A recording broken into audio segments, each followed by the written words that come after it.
Comienza Nuestros Temas por Sama, Señal Universitaria.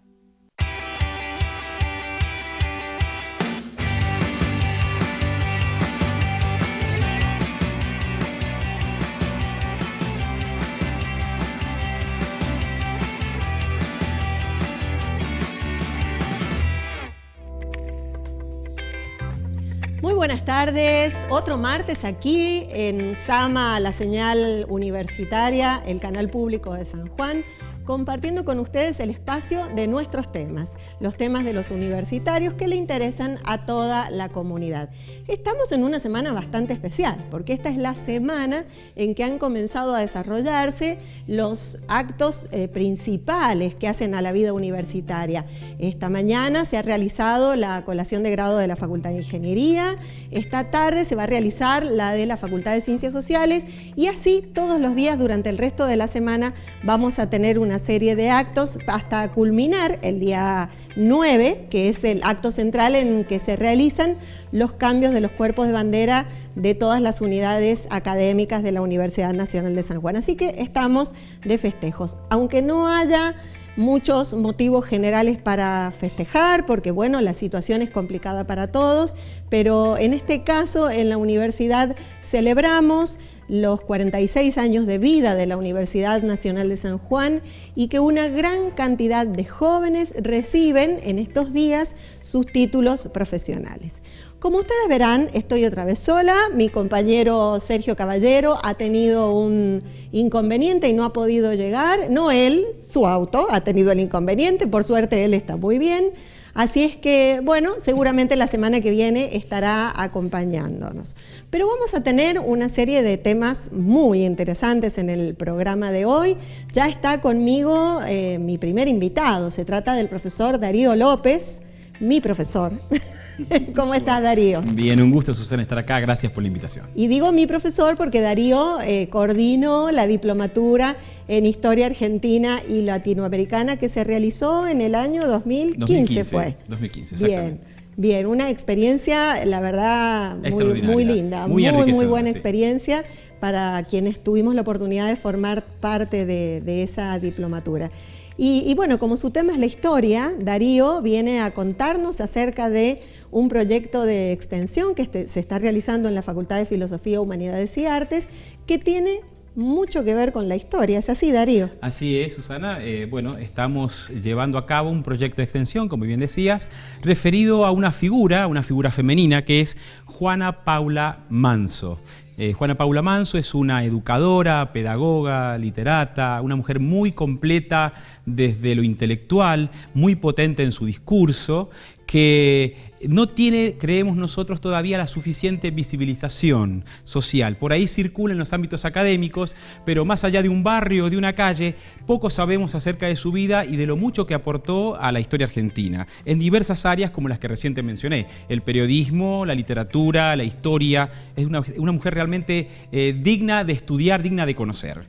Bien, ¿y en qué consiste este proyecto que ustedes han elaborado y que están realizando? Bueno, en primer paso de este proyecto ha sido organizar una serie de charlas, de conferencias. Ya hemos llevado a cabo una de ellas en Casa Natal de Sarmiento, donde hablamos junto a la magíster Yamina Chafalá sobre la educación argentina en la primera mitad del siglo XIX, y luego yo hablé sobre Juana Manso y su relación, su vinculación con Sarmiento, que es en definitiva quien de alguna manera le abre una puerta para que ella pueda seguir expresando lo que ya venía haciendo desde antes, porque ya tenía su propia entidad fuera de toda tutela, digámoslo así.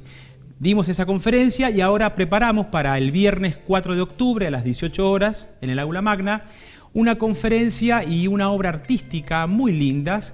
La conferencia está a cargo de Ricardo de Tito. El doctor Ricardo de Tito es asesor del Archivo General de la Nación.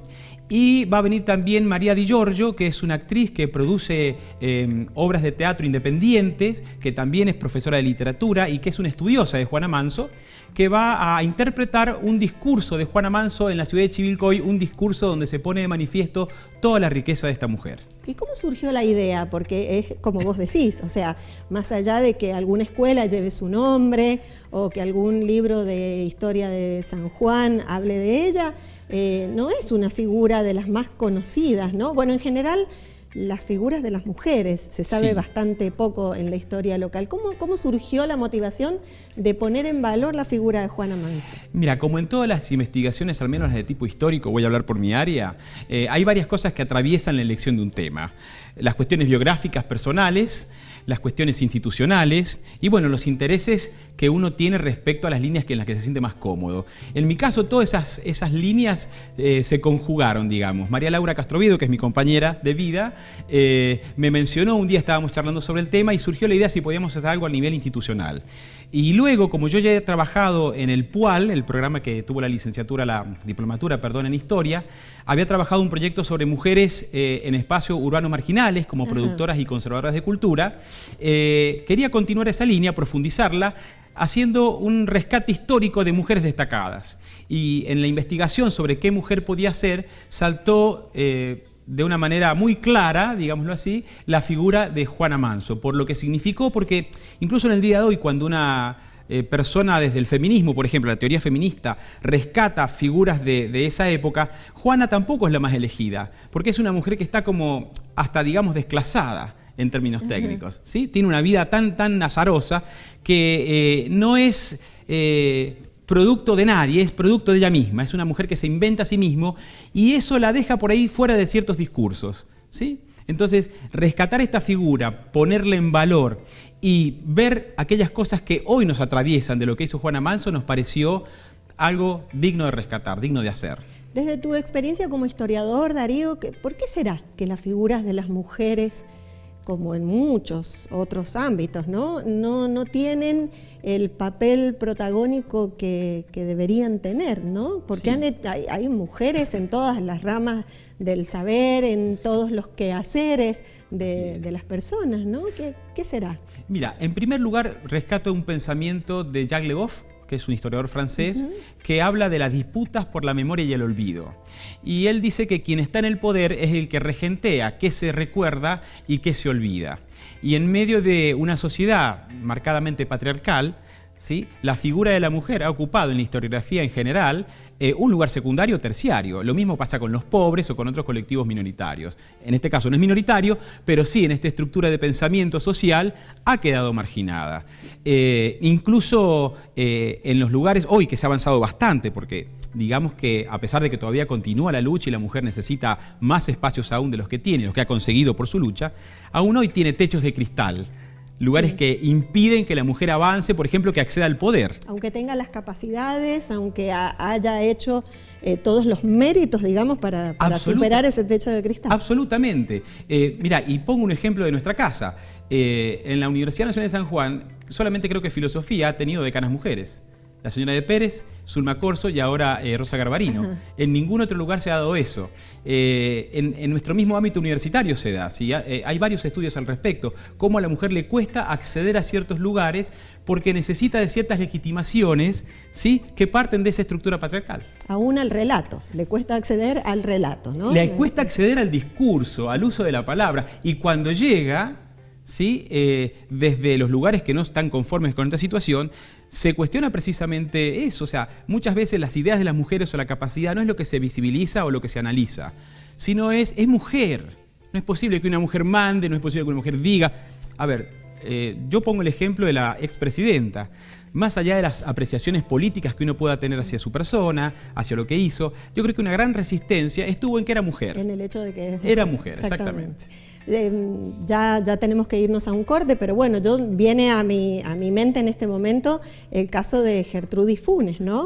Hay una plaza muy céntrica, creo que todos pasamos por allí, porque está cerca de un supermercado muy transitado que lleva el nombre de Gertrudis Funes, pero poca gente sabe el rol protagónico que tuvo Gertrudis Funes en la historia de la salud pública de las mujeres, ¿no? O sea, en el cuidado de la salud. Yo quiero que me cuentes un poco más de la figura de Juana Manso. Vamos a aprovechar este espacio para seguir dándola a conocer, pero ahora vamos a una pausa y enseguida continuamos. ¿Cómo no?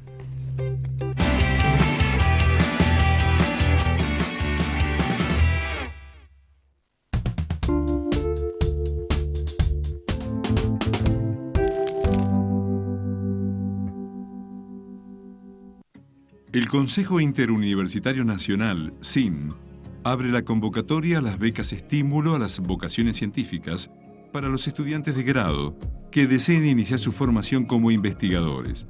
Esto hasta el 4 de octubre. Más información en Secretaría de Ciencia y Técnica, Edificio Central, Mitre 396, Este. Hoy, niños de las más diversas edades conforman un vasto mundo de pequeños espectadores.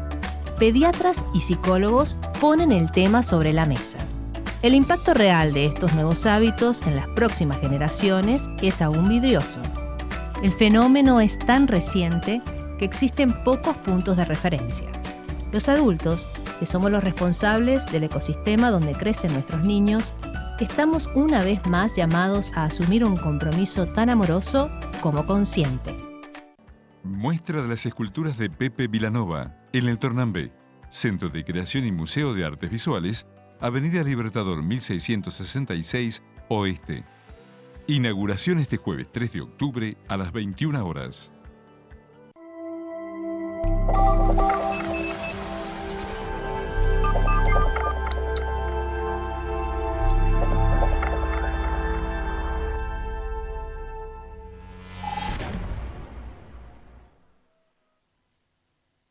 La Cultural. La agenda de las actividades culturales universitarias. Miércoles, 14:30 horas. En vivo, por Sama, señal universitaria.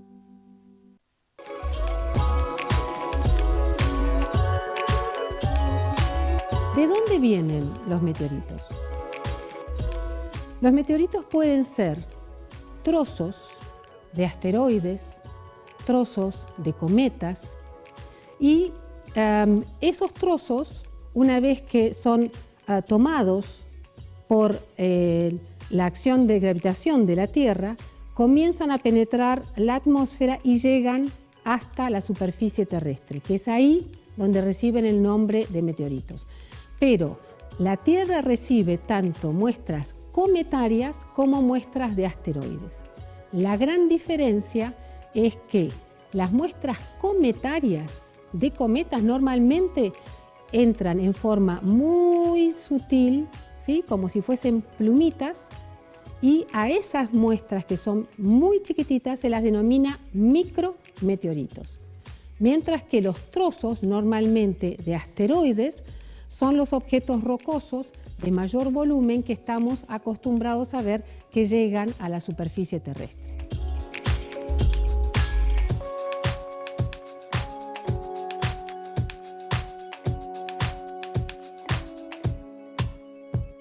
Seguimos viendo nuestros temas.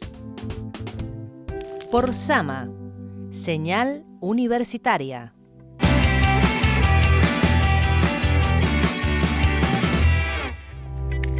Segundo bloque de nuestros temas. La verdad que yo me quedé recontra enganchada con la vida de Juana Manso. Voy a cometer una infidencia, ustedes saben que siempre lo hago. En el corte, acá tenemos una apuntadora que ha venido a acompañar a Darío, María Laura, que no, si bien no está aquí, pero tiene un protagonismo bárbaro. La verdad que yo te agradezco muchísimo, María Laura, aunque estés ahí detrás de cámara, porque la verdad que nos estás apuntando datos valiosísimos acerca de la vida de Juana Manso. Vamos a ver si podemos repasar todos. Bueno. ¿En qué época vivió Juana Manso? Juana Manso nació en 1819, por eso el bicentenario en esta oportunidad, y murió en 1875. Ajá. Es decir, que su etapa de crecimiento se va a dar en medio del nacimiento de la patria y en medio de una disputa muy potente entre modelos de país, el modelo unitario y el modelo federal. Su padre, que era un ingeniero que de alguna manera podríamos decir era contratista del gobierno de Rivadavia, ¿sí? Y ahí tenés un punto de por qué no es tan visible, porque el discurso rivadaviano está muy anulado en nuestra historia por muchas razones. Entonces se forma en una casa donde ese espíritu de Mayo y el espíritu rivadaviano está muy presente. Y ella va a formar parte y van a tener amistad con la famosa generación del 37, Sarmiento, Alberdi, José Mármol, Gutiérrez, Echevarría. Es decir, una generación que más allá, insisto, de los análisis ideológicos y los acuerdos o no, fue muy productiva, muy prolífica y muy potente también en el diseño de un modelo de país. Al fin y al cabo, la gran disputa por el modelo de país se sintetiza en el siglo XIX en dos hombres, Alberdi y Sarmiento, ¿no? Rosas del otro lado, pero digo, esos dos son los que luchan y llegan al 53 y después al 80 con el modelo liberal de país. Que aclaremos, no es el modelo liberal actual. Exacto. Es otra cosa. Sí. Ahora, ¿por qué era una figura tan polémica? En su época también era polémica ella. ¿Qué despertaba esta polémica? ¿Qué parte de su pensamiento era el que...? Bueno, a Juana Manso hay que repasar un poquito lo que le pasa a la familia. Precisamente su carácter rivadaviano va a hacer que en años de hegemonía rosista su familia tenga que salir exiliada. Se le van a confiscar todos los bienes, van a perder todo. Van a ir primero a Uruguay y luego van a ir a Brasil. Ella va a ir a Brasil, se va a casar y luego va a volver a Buenos Aires, definitivamente en 1859. En todo ese trayecto que relato rápidamente, Juana Manso comienza ya desde Montevideo a ver que la mujer, que se ha quedado sin absolutamente nada, que no tiene nada, tiene que valerse por sí misma. Porque si no tiene marido, no tiene padre que se muere y está sola, ¿qué tiene que buscar? ¿Un marido que la legitime? ¿O tiene que entrar a un convento? Claro. ¿Cuáles son los lugares de desarrollo de la mujer en el siglo XIX? Eran los modelos posibles de esa época. En Montevideo instala una escuela para mujeres, porque tenemos que aprender. Tenemos que saber, porque nosotros no estamos remitidas a ciertos lugares geográficos de la casa, a la cocina, ¿sí? O al tener hijos, ¿sí? Entonces, Juana comienza a empoderar a sus congéneres, a las mujeres, enseñándoles idiomas, enseñándoles literatura. Traduce a los 13 años una obra del francés. Sí, ya empezó de chica media como Sarmiento, con quien tiene una gran relación, vos lo mencionabas antes del corte, y se va desarrollando y va instalando el discurso femenino. Cuando se va a Brasil y se casa, y después de una gira que hace con el marido, tienen 2 hijas, el marido la abandona, ella escribe el Jornal de Señoras, escribe un periódico por suscripción en el que va a poner en palabras qué es lo que piensa del rol de la mujer. Y eso la hace totalmente disruptiva. Seguro. Cuando viene al Río de la Plata, imagínate, va a publicar algo que es encantador, los invito a leerlo, que se llama Álbum de Señorita. Sí. Son 8 números por suscripción en los que ella pone su nombre como directora, redactora y propietaria, cosa que es totalmente novedosa en la prensa para el siglo XIX.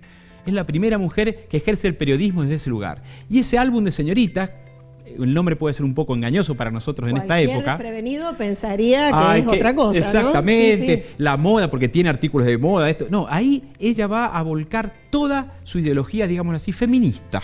Bien. Toda su posición frente a la mujer. La mujer no es un adorno del varón, la mujer, Dios nos hizo iguales a hombre y mujer, es una mujer religiosa, hay que decirlo, que no va a encontrar cabida en los sectores católicos de la época, que son muy ultramontanos, muy conservadores, y por esa razón, y esta es también una de las razones por las cuales no está visibilizada, se va a pasar a las filas del protestantismo.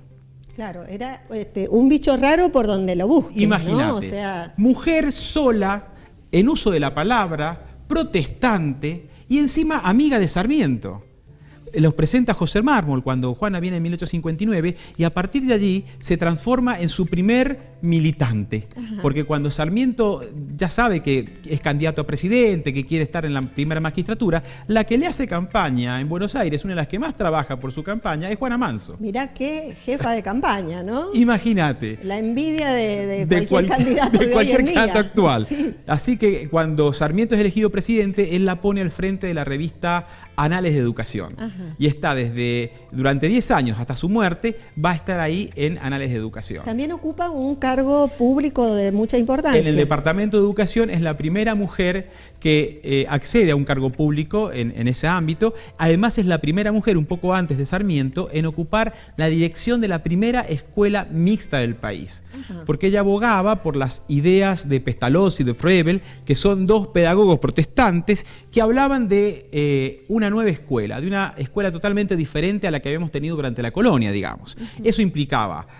fin de los castigos corporales, los recreos, las planillas, los concursos, estudiar, la mujer en el aula, la mujer también a la par del hombre, ¿por qué separarlos? La educación física, Darío, todavía seguimos discutiendo sobre esas cosas. Algunas cosas. ¿Te das cuenta por qué tenemos que rescatarla, Juana Manso? Seguro. Porque hay muchas cosas que son muy, muy fuertes todavía, que todavía no están incorporados en nuestros imaginarios sociales. Bien, y para la universidad concretamente, Sí. ¿no?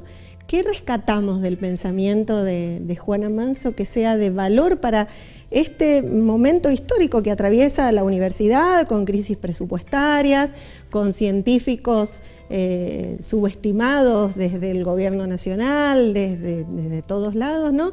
Y esta lucha por la educación pública y gratuita y la igualdad de oportunidades que están llevando a cabo todas las universidades públicas. Y laica también, ¿sí? Mira, yo creo que me estoy imaginando qué pasaría con Juana Manso hoy en este contexto de descrédito de lo público, de descrédito de la universidad pública y gratuita, y le agregaríamos inclusiva también, porque quiero agregar algo, no quiero dejar afuera este aspecto de Juana Manso, que es que ella lucha por la inclusión de los pueblos originarios y de los pobres, que es una nota muy distintiva también de ella de ese momento.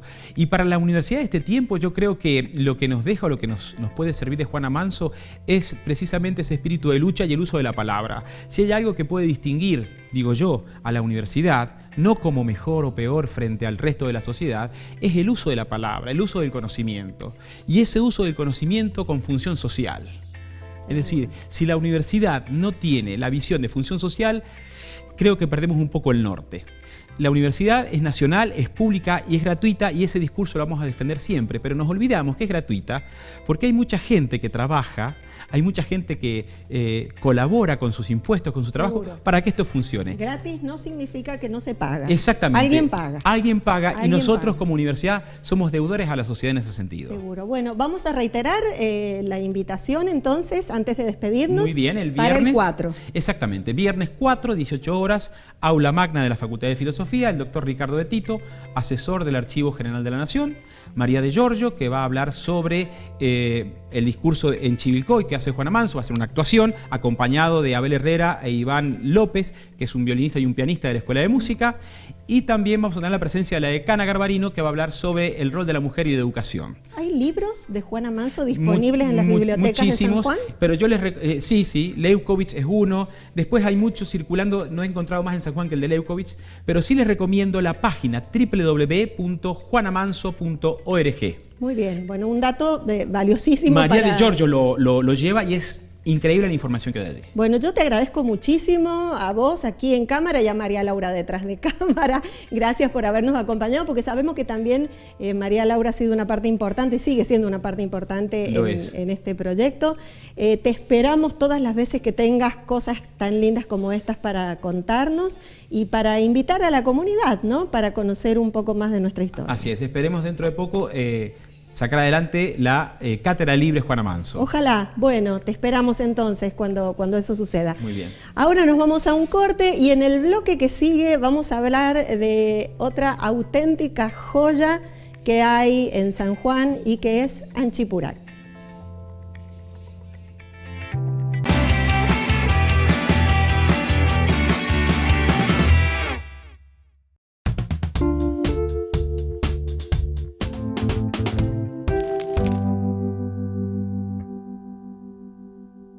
El Consejo Interuniversitario Nacional, CIN, abre la convocatoria a las becas estímulo a las vocaciones científicas para los estudiantes de grado que deseen iniciar su formación como investigadores. Esto hasta el 4 de octubre. Más información en Secretaría de Ciencia y Técnica, Edificio Central, Mitre 396, Este. Viví, sentí y disfruté el deporte en el Complejo Deportivo El Palomar.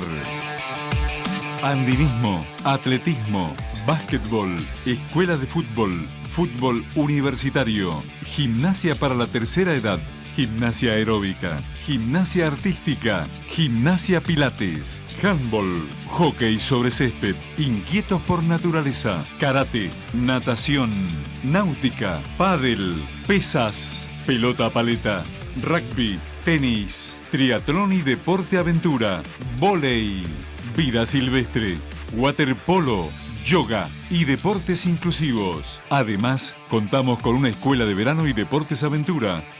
Porque universidad es universo. Universidad somos todos.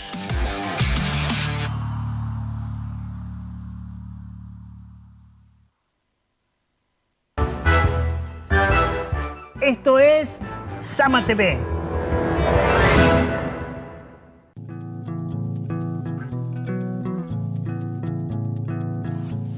Mi nombre es Lucas Aguirre, me dedico al dibujo y a la ilustración desde muy temprana edad.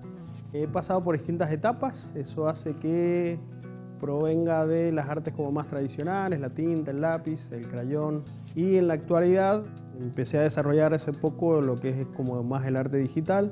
Quienes provenimos de lo más tradicional tenemos ese pequeño plus donde el pasaje no nos ha costado tanto adaptarnos. Pretendemos o traemos una estética que es la que comúnmente hacíamos en el papel a estos nuevos formatos. El retrato es un área donde me siento bastante cómodo y la caricatura también, entonces uno puede reconocer a la persona, pero no es la típica caricatura convencional, no se busca ironizar sobre él, sino se busca como armonizar, hay muchas líneas rectas, entonces pertenece a un tipo de ilustración que hoy también está como muy en boga, donde las figuras geométricas son los que dan la composición final y lo que dan ese nivel de parecido con el protagonista. Se ilustra a partir de unas tomas fotográficas, tratando de encontrar los puntos en común, eso reducirlo a imágenes geométricas y después, bueno, el conjunto es lo que te da la posibilidad del parecido.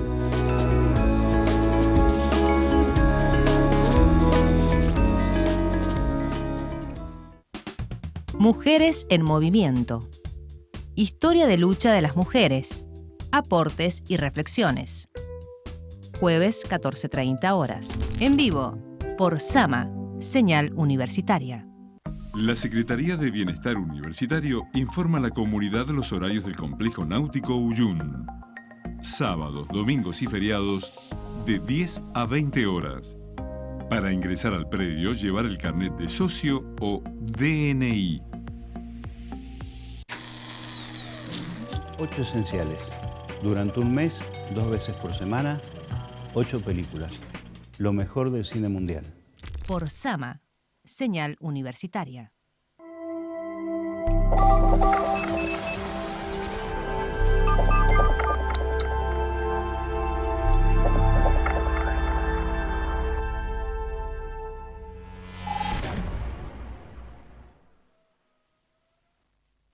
Ingreso a primer año del ciclo básico en los institutos preuniversitarios.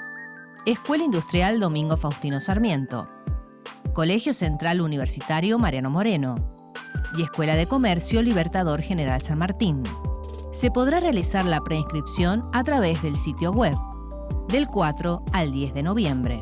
La inscripción definitiva y recepción de la documentación será entre el 13, 14 y 15 de noviembre, de 8:30 a 12 horas y de 14 a 17:30 horas en el Colegio Central Universitario, Avenida Ignacio de la Rosa, 1527 Oeste. Seguimos viendo nuestros temas. Por Sama, señal universitaria.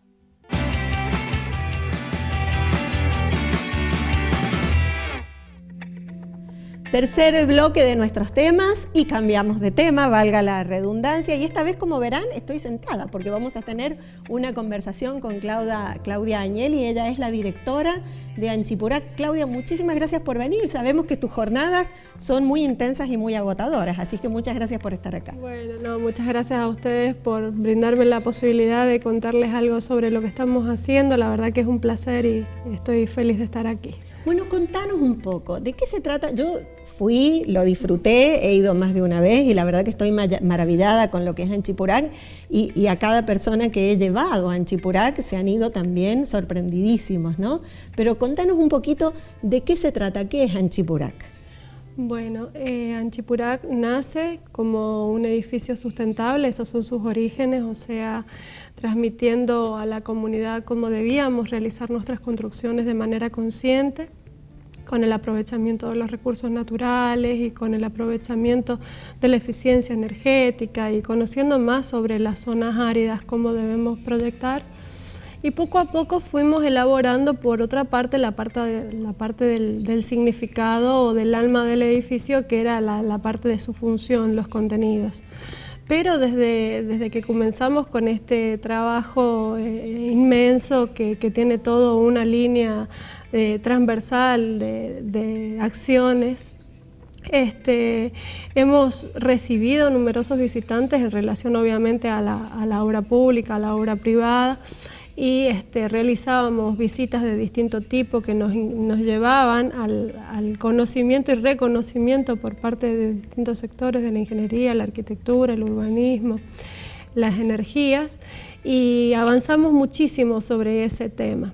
Pero ya luego comenzó una nueva etapa, y era la etapa de formación del alma del edificio, que es todos los contenidos y todo lo relacionado con el mensaje, el destino final. Y en esto trabajaron más de 15 equipos interdisciplinarios de distintas áreas de la provincia y del exterior de la provincia también, donde desarrollamos qué era lo que queríamos enseñar, qué era lo que queríamos transmitir y desde dónde queríamos hacerlo y qué queríamos recoger por parte de la visita que llegara a Anchipurac. Hemos trabajado con el Ministerio de Educación, con el Ministerio de Ciencia Técnica, con el Ministerio de Turismo y Cultura, pero además también con las universidades, tanto católica como la Universidad Nacional de San Juan, que ha prestado un aporte inmenso en todo este trabajo, y aún hoy lo hace y lo seguiremos manteniendo, porque nos parece un reconocimiento público, ¿no?, al trabajo que allí se desarrolla, y esto nos ha llevado a conformar las 15 estaciones que tiene Anchipurac, basadas en 3 ejes principales. Somos parte del todo hacia un mundo sustentable, y el mañana empieza hoy. Dentro de estas 3 temáticas, que tienen que ver obviamente con toda la temática ambiental, la profundidad de los temas es infinita, porque tenemos mucho por investigar todavía, tenemos muchísimo por conocer y por transmitir, pero en 1 hora y media, 2 horas que el visitante hace este recorrido, se lleva un panorama muy, muy completo de cuál es la realidad mundial y hacia dónde es la tendencia por parte de las acciones y de las conductas humanas.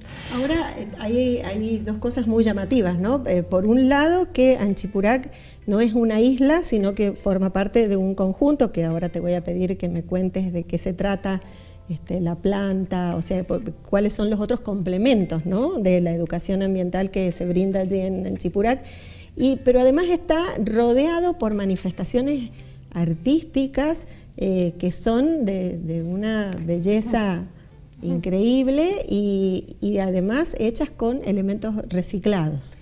Sí, así es. Esto tiene un trasfondo bastante más amplio, no es solamente la propuesta del interior del edificio, sino toda la historia que se acontece en ese sitio, y la verdad que es importantísimo enaltecer el trabajo que han realizado muchos profesionales de nuestra provincia, desde lo social, desde lo económico, desde lo patrimonial, desde lo cultural. Realmente son más de 300 hectáreas donde la intervención del hombre se ve enfocada hacia un progreso y hacia un cambio de dirección. Allí vivían más de 100 familias que comían, que dormían y que vivían de la basura, y que cuando llegaron en aquel momento, yo no participé desde esa instancia, me hubiese encantado. Después de ver la película Los Nadie, terminé conmovida de verle los rostros y de saber que eran personas que aún hoy están ahí en el Parque de Tecnologías Ambientales, y que se acercan y que orgullosamente dicen esto era, y cuentan una historia que es estremecedora, porque es realmente muy dura. Entonces, ver el sitio completamente transformado es un hecho muy importante, que no sé si todos pueden valorar ese nuevo sentido que tiene toda el área, ¿no es cierto? Desde recuperar la flora, la fauna. Nosotros hoy, cuando nos dirigimos hacia ese lugar a trabajar todos los días, si no vemos un zorro, vemos una martineta, o no sé, y de pronto ver llegar un cole lleno de chicos, Donde antes había basura. Basura, montañas y montañas de basura. Bueno, al principio se transforma en la planta de tratamiento de residuos, más del 80% del residuo de la provincia llega actualmente hacia la planta de tecnologías ambientales. Un trabajo de más de 300 personas hoy por hoy en ese espacio solamente, y que trabajan separando el residuo que cada uno de nosotros genera en la ciudad. Es bastante difícil ese trabajo y es bastante duro porque tienen un contacto directo con la contaminación. Poco se puede recuperar porque viene muy contaminado, porque no viene clasificado, entonces lo que no está debidamente tratado no se puede separar para ser nuevamente aprovechado e insertarlo en la economía circular. Ahí viene la tarea educativa de Anchipurac cuando te enseña a separar. A separar, claro, sí, aprovechar esos nuevos materiales para otras oportunidades en el mercado, pero no solamente por una cuestión del sistema comercial, sino también por el tema de la degradación de los suelos. O sea, si nosotros seguimos provocando una contaminación a través de, ya sea los basurales a cielo abierto porque no tienen buena disposición, o a través de los rellenos sanitarios, no es lo lógico, porque esto termina siendo un foco de contaminación. Eso tiene gases, eso tiene productos químicos que se juntan con otros productos químicos y forman compuestos muy tóxicos, y eso no se puede tratar. O sea, son problemas ambientales que son muy difíciles de remediar. Entonces, por un lado, la temática del residuo, obviamente, porque el centro está ubicado en un espacio donde se dio y se aconteció un escenario bastante significativo para nuestra provincia respecto al tema de los basurales a cielo abierto, y por otro lado, la temática edilicia, ya que las construcciones representan más del 40% del consumo energético mundial, la demanda, desde la extracción de los recursos naturales para formar obviamente hierro, cemento, cal y todo lo que implica, hasta el mismo uso de las edificaciones y posterior demolición. Todo eso genera nuevos residuos y nuevas contaminaciones. Entonces, si nosotros enfocamos hacia la sustentabilidad a partir del equilibrio de todos estos hechos constructivos, donde el hombre se protege y demás, y hace su hecho de protección contra las inclemencias climáticas, puede hacer un aporte muy grande, sobre todo desde las edificaciones públicas, las escuelas, desde las intervenciones de gran escala, como son las rutas y demás. Puede trabajar muchísimo el impacto para poder disminuir justamente estas acciones nocivas. Bien, Claudia, ¿quiénes y cómo pueden hacer para llegar a Anchipurac? Bueno, no es un lugar solo para chicos, lo decimos de entrada. No, por supuesto, está abierto para todas las generaciones y además para cualquier profesión o cualquier actividad que desarrolle, porque esto nos toca a todos. Como dice una de las partes del centro, somos parte del todo. Y se puede conocer, se puede aprender, se puede aportar, y está abierto de lunes a domingo. Los horarios son desde las 8 de la mañana hasta las 18:30 de lunes a viernes, mientras que los fines de semana, sábados, domingos y feriados estaría abierto desde 10:30 hasta 19 horas. ¿Conviene concertar con anticipación para alguna visita guiada? Sería lo ideal a través de la página web www.anchipurac.com o a través del WhatsApp 438-2240. Y ahí podrá visitar el Complejo Ambiental San Juan, que tiene la planta de tecnologías ambientales, el Centro Ambiental Anchipurac, son más de 6 hectáreas de intervenciones, donde arquitectura, arte y ciencia se conjugan para hacer una propuesta muy completa. Ya casi estamos terminando la planta de energía solar de 3 megas de provisión de energías limpias, además de la planta que tiene Anchipurac para su propio funcionamiento.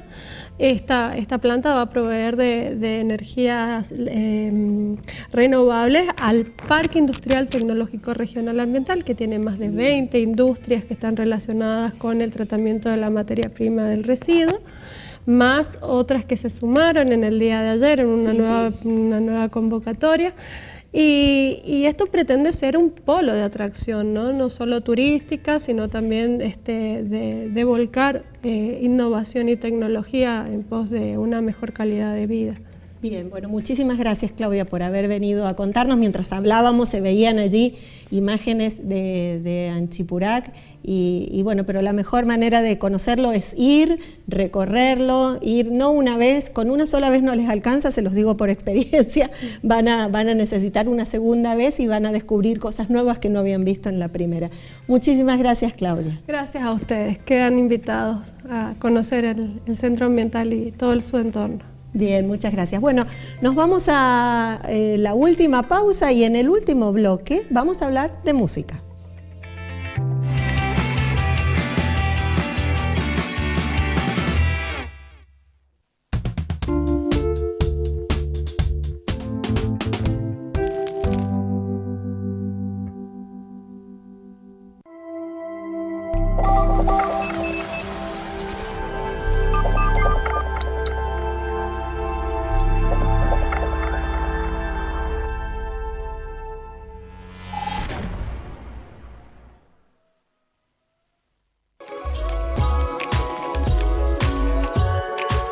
¿Cuál es el meteorito más grande que se ha encontrado en el planeta?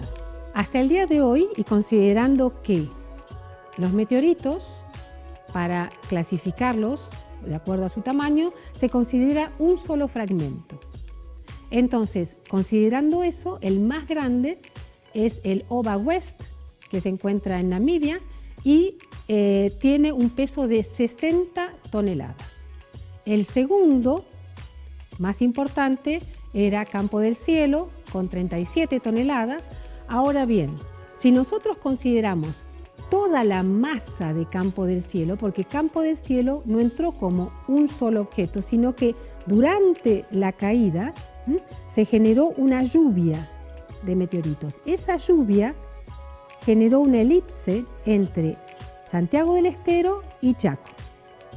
En esa elipse se pueden encontrar distintos fragmentos.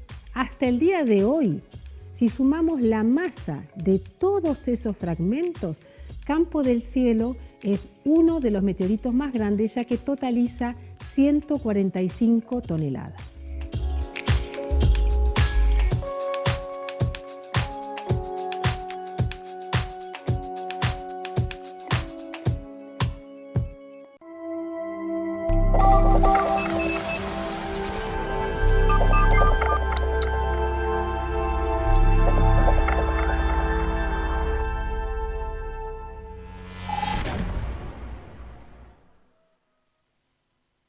Tercer Congreso Binacional de Investigación Científica y sexto Encuentro de Jóvenes Investigadores. Desafíos y contribuciones de la investigación científica para el desarrollo integral de las naciones. 30 de octubre y 1 de noviembre. Visítanos en investigadoresSJ.com.ar. Seguimos viendo nuestros temas. Por Sama, señal universitaria.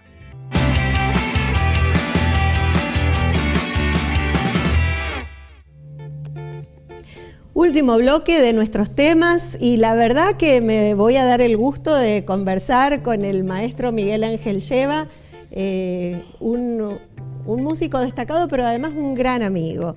Y es un gusto tenerlo acá, no solo porque creo que es la primera vez que vienes aquí a Sama como tal. Has venido en otras oportunidades, sí, pero Sama todavía no tenía existencia oficial. No. Y por otro lado, porque te hemos invitado justamente porque venís a desarrollar una actividad la semana que viene que tiene que ver con tu faceta de compositor, además de pianista. ¿Cómo estás, Miguel? Bien, muy bien. Bueno, contanos, ¿qué va a pasar la semana que viene? Bueno, la semana que viene vamos a hacer un concierto con un grupo de personas, un grupo de músicos que somos amigos desde hace, bueno, muchísimos años. No voy a decir cuánto porque si no, ya está feo. Primero vamos a tocar, todavía no está bien decidido el orden, pero más o menos así. Una obra mía que es una sonata para violonchelo y piano. Vamos a tocar con Veselin Yanakiev, que es un músico que todo el mundo conoce de acá, que toca en la orquesta, los chelistas. Esa sonata mía ya no es nueva, nota que ya fue tocado, ya fue estrenada en otras partes, en Buenos Aires. Pero esta vez yo la quería hacer con Veselin porque tenemos mucha experiencia juntos, hemos tenido un trío durante años acá, siempre tocamos juntos. Después un trío vamos a hacer de Brahms con Veselin Janakiev y Raina Diankova, que es la esposa de Veselin. Y después en la última parte vamos a hacer un trío de Brahms con Alex Zuzuk. Te veíamos ahí en imagen tocando con Alex Con Zuzuk. Alex, lo acabo de ver, sí. Y con Alexander Tachmanov, que es Sasha, vulgarmente conocido como Sasha, que es cornista de la ciudad de Mendoza. Y acá lo conoce mucha gente porque afina pianos también, pero es un gran cornista ruso que hace muchísimos años que vive en la Argentina. Y con ellos dos vamos a hacer otro trío de Brahms que es original para corno, violín y piano. La verdad que el programa es exquisito, ¿no? Es variado. Es variado, pero Sí. tiene... Ahí está Alex. Ahí está Alex, exactamente. Sí. Tiene como muchas facetas, ¿no? Por un lado, el que no te conoce como compositor puede ir a conocerte allí, ¿no? En esa interpretación sí. de esa obra tuya. Sí. Pero por otro lado, tiene otra connotación que es la de la fuerte presencia de músicos rusos aquí en San Juan que no mucha gente conoce. Bueno, pero Esto obedece a una época, ¿no? En que la Orquesta Sinfónica tuvo una apertura a la llegada de músicos rusos. Sí. Y eso hace, a ver, corregime si me equivoco, pero creo que el saldo ha sido altamente positivo para la música aquí en San Juan. ¿Cuál Sí, es tu sí. opinión al respecto? No, sí, mi opinión, concuerdo con vos. Eso fue ¿cuándo fue? En la década del 90 más o menos. Claro, coincidió también que era la época en que muchos músicos del este europeo emigraban porque con la caída de la Unión Soviética, la caída del muro de Berlín, hubo una gran crisis en toda aquella región, entonces muchos buscaban un trabajo afuera. Y Rusia realmente tiene una gran escuela, sobre todo en cuerdas, en piano, entonces hubo mucha emigración. Y acá también recibimos, Europa se plagó un verbo nuevo, se llenó de rusos generalmente en las orquestas. Y aquí también han llegado. Pero yo quiero hacer una salvedad en esto. Por ejemplo, nosotros vamos a tocar con Alex, que ahora nos están viendo ahí. Y Alex en realidad es hijo de un violinista ruso que además es luthier, que vino contratado para la orquesta. Y él nació en Ucrania, en realidad no es Rusia, pero son de nacionalidad rusa. Él nació en Ucrania, pero en realidad terminó siendo formado aquí. Ah, mira. Lo que podemos, achacarle la gran capacidad, el gran talento que tiene a la música, no sé, a la genética puede ser, pero en realidad él se ha formado aquí, fue alumno de Selva Sugo. Pero claro, venía un poco con esa tradición ya de la familia. Sí. ¿Y ahora tú, Tachmanov ya vino formado y todo eso. ¿Y tu formación pianística también tuvo que ver con Rusia? Vos estuviste un tiempo allá. Sí, en realidad mi formación, yo siempre digo que soy medio ciudadano del mundo, porque en realidad me crié en Buenos Aires, pero a los 19 años me fui primero a Brasil, después me fui a Rusia, allí viví años, después volví a Brasil, después me fui a Alemania, después volví a Brasil y finalmente recalé en San Juan y aquí me quedé 28 años. Pero mi formación, en realidad, cultural y pianística está muy ligado a Rusia, inclusive por factores que mucha gente no lo sabe. Por ejemplo, mi familia es italiana. Sí. Yo nací en una familia italiana, en casa era Italia. Pero empezando porque mi mamá era bailarina del Teatro Colón. Y ella se formó con los que formaron la mayor parte del ballet de Buenos Aires, que por eso es tan conocido en el mundo entero, como uno de los grandes ballets del mundo, con bailarines rusos. Ah, mira. Inclusive la profesora de mi madre era una famosa bailarina que había formado parte de los ballets rusos de Diaghilev, famosos de París. Se llamaba Ekaterina o Catalina Gadanta. Ajá. Era famosa, ha hecho películas y todo. Y mi mamá estuvo ligado también, a eso, le gustaba mucho la literatura rusa. Un poco por esa influencia fue que yo después me fui a estudiar a Rusia.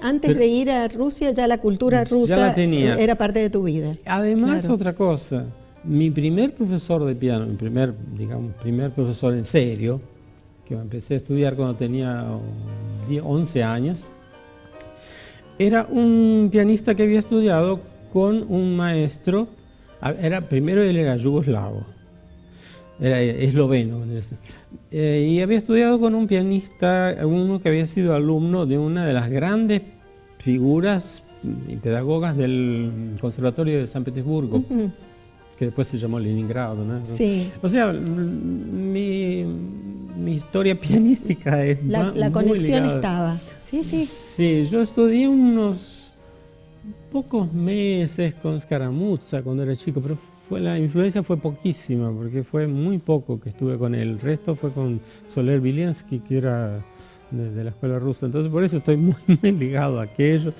Y aparte después, estudié allá, primero en Ucrania, después en Rusia. Quedé muchos años y cuando terminé, pasó un año más o menos y fui contratado por la empresa estatal de conciertos que era en la época soviética, se llamaba Goskoncert, que había una sola, ¿no? Por eso a veces hay una empresaria que una vez con la que trabajé, que puso en el currículum que yo tenía había tenido el mismo empresario de los grandes pianistas, Sviatoslav Richter, Emil Gilels, se empezó a formar. Más. Claro, lo que pasa es que en Rusia había una empresa de conciertos que nucleaba todo, desde el más grande hasta el último. Yo sería el último. Pero bueno, la cosa es que como artista de Goskoncert yo viajaba permanentemente, todos los años a hacer giras en la década del 80. Bien. Y después en el 90 cayó la Unión Soviética, yo tuve un periodo así que perdí contactos. Y después del 2000 retomé los contactos y ahora prácticamente que todos los años me invitan a festivales, ¿Y en Brasil? conciertos. ¿En Brasil, donde estás viviendo ahora, también estás tocando? Sí. No, yo toco en muchos lugares. En Brasil estoy ahora en Bahía. Ahí toco casi todos los años con la orquesta, las dos orquestas que hay, doy cursos, toco en otras partes de Brasil, también de Europa. Ahora, este año acabé de entrar de miembro fundador de una fundación en España, que es la Fundación Livia y Ricardo Miravet, se llama, que tienen un castillo medieval, un castillo del siglo XIV, en donde yo soy ahora el que hace la programación de música. Y soy miembro patrono, le llaman allá a la fundación, soy miembro fundador. La historia es larga. Mirá qué escenario, ¿no? Qué contexto para desarrollar actividades artísticas. Y justamente lo que yo quiero, la idea que tengo justamente es de abrir un poco ese espacio, un poco para jóvenes músicos, porque si acá la gente se queja de que es difícil hacer carrera de pianista o de músico en general, no saben lo que es Europa. Mucho más competitivo, mucho más duro. Es más duro todavía. Yo veo hay muchos chicos que dicen, me voy a estudiar a Europa y allá se abren puertas, se abren horizontes. Mentira, ¿qué puertas se van a abrir si hay muchísimos más candidatos, más aspirantes a entrar que puede haber más puertas, pero también hay más que quieren llegar, entonces la competencia es feroz, ¿no? Hay mucha gente que está allá y que te dice, manda mails a los amigos, estoy tocando en Europa, y está dando conciertos en iglesias con un teclado, ni siquiera con un piano. Entonces, bueno, espera. Bueno, razón de más para valorar lo que se hace acá. ¿no? Sí. Bueno, vamos a reiterar la invitación. Entonces, el concierto es, ¿qué día? El miércoles 9. ¿9? ¿A qué hora? A las 9 de la noche. En el Auditorio Juan Victoria. Auditorio Juan Victoria. Y con entrada libre y gratuita. Así es que no hay excusa para no asistir, para conocer la obra de Miguel Ángel Lleva, que va a estar acompañado por estos músicos maravillosos, y para aprovecharlo en los poquitos ratos que viene aquí a San Juan. Miguel, muchísimas gracias por haber venido. Bueno, gracias. También a vos. sé que andás, como tus estadías aquí son cortas, tratando de multiplicarte para estar en todos lados. Sí. Así es que muchas gracias por haber venido. Gracias a vos. Bueno, aquí se termina Sama, y la verdad que ha sido un programa que ha tenido de todo. Mire lo que se ha perdido, Sergio Caballero. Este mensaje es para usted, que no ha venido hoy a acompañarme. Mire el programa que se ha perdido. Nos vemos la semana que viene, como siempre, los martes a las 14:30 por Sama, la señal de TV Universitaria. Muchas gracias.